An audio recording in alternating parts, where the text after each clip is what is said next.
Hey, welcome back to my channel, y'all. I'm here to discuss White Lies, another one from Tubi. And this is starring, please forgive me if I get this man's name wrong, Kamal Hassan, but he goes by Diesel. He also has a Diesel production company, and he wrote, directed, and produced this movie. So this movie starts off with this woman. She's getting out the car from a date. She's upset the date didn't go well. She's on the phone with her roommate slash friend. She gets snatched up. She's on the missing person list. So as the credits are rolling, we see that there's a lot of young black women getting, just snatched up, and they're missing. Nobody knows. There's no trails, traces, whatever, right? So we cut to the main character, Casey, who is out on the town with her friend, and she runs into this guy played by Kamal. They hit it off. They start dating, going on dates, whatever, trading body fluids. And then she just ups and ghosts him and goes back to her husband because she's in an open marriage, but her and her husband decide to close it, right? Now, while I was watching this, I don't know if I missed something, but I don't remember her saying that she was married. Maybe my attention was on something else, or I'm not sure what happened, because when she was ignoring his phone calls, I was kind of like, why is she ignoring them? Like, I must have missed something, either that or maybe it was a plot hole, I don't know. So when we find out that she's married, I'm like, okay, well, Kamal, I think his name in this is Zaire. Zaire's like really obsessive and crazy. The thing with this is we never found out who was snatching up the girls. Like, while watching the movie, even through the end, it's not like he confessed to snatching up girls. So I guess that's just open to assume that he was the one. So that's what I'm going to assume on that. Now, of course, in true Tubi fashion, you're going to have sex, and more sex. That's just how it is. The sex scenes look so real, like, you can literally see somebody booty cheeks spread open so they don't have no drawers on. So it's like, as actors, if there's an actor that comes across this review, and you have played in movies and you're in a sex scene, how do you guys keep from being aroused? Because it looks real. I'm like, are they doing it for real? And we watching some softcore porn on the low and we don't know? Let me know in the comments, because it's like, at the end of the day, you're a human being, and you're going to get turned on by, if you're a heterosexual man, you're going to get turned on by titties and ass in your face. If you're a heterosexual woman, not all the time, but you good looking man, you're going to be, so it's like, wow. Because there was a lot of that going on in this. Like I said, in true Tubi fashion, okay? Do not watch Tubi movies around the kids. So, her cousin? Her cousin and her husband got back together. So everybody's in their, respective relationships, but Zaire is still mad. So he decides to take everybody out around Cassie. He kills her friend's husband.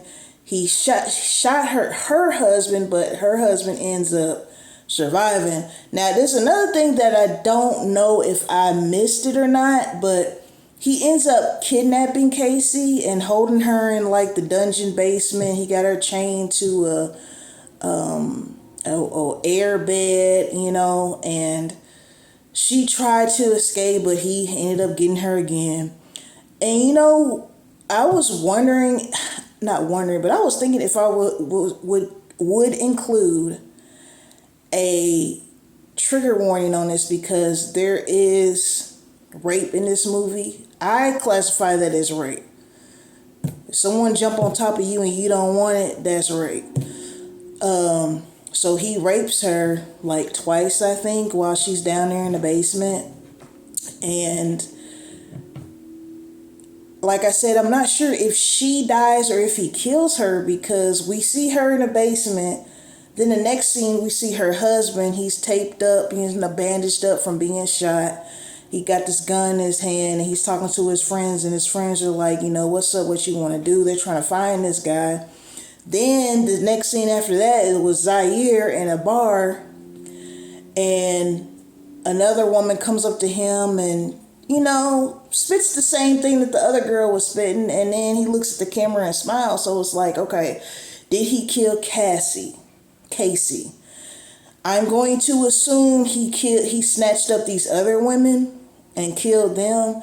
Now, I don't know if I want to call that a plot hole or if that was just done on purpose or left to the imagination, because sometimes it's not always a plot hole. Sometimes it's like, look, I'm going to leave it to open to interpretation, right? Like, I'll give you an example of a movie that does that.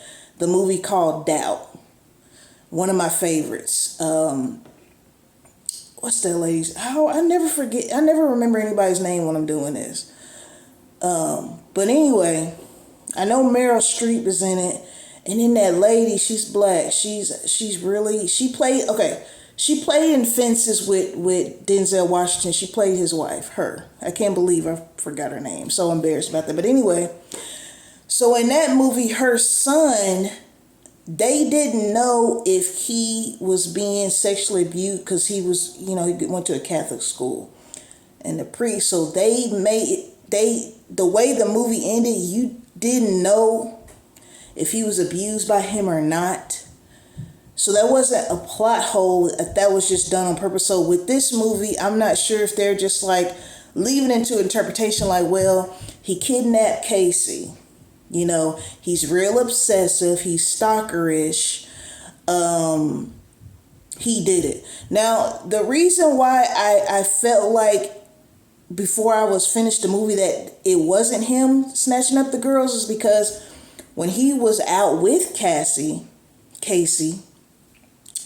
on their little date, the way the camera moved, you know how the camera moves where it's like a point of view of someone watching someone, it was doing that. So I thought maybe I'm watching this movie the whole time and I'm thinking it's gonna be somebody else that was stalking and snatching girls. Like, I don't know, but like I said, that could be an artistic thing done on purpose. Maybe that was like a red herring where it's like, okay, we're gonna make you think it's not him, but then we're going to get to the end of the movie and we're still not going to tell you if it was him. But you probably know it's him because he put Casey in the basement, chained her up, like, serial killers, serial rapists, repeat offenders, they have a pattern. So we're just going to assume he did it. This movie came out like last year. So I'm assuming there's not a part 2. I'm not sure. With Tubi, there might be a part 2, honey. Look up, there's 2, 3, 4 more parts. The reason why I'm thinking it might be a part 2 is because, for one, I don't know if Casey died.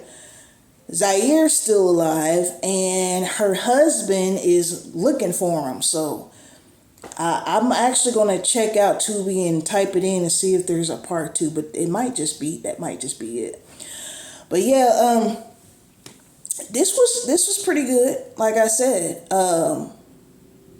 it didn't drag. I was watching, trying to see who was doing what the whole time. So let me know what you think about this movie. I'm going to assume you already saw it if you're watching this discussion. All right, White Lies on Tubi. Shout out to my 155 subscribers. Shout out to the rest of you as well who are not subscribed, but you can by hitting that button for me. Really appreciate it. Trying to get to 1,000 subs by the end of this year. Let's see if we can do it, all right? Peace and blessings to every last one of you watching. Until next time.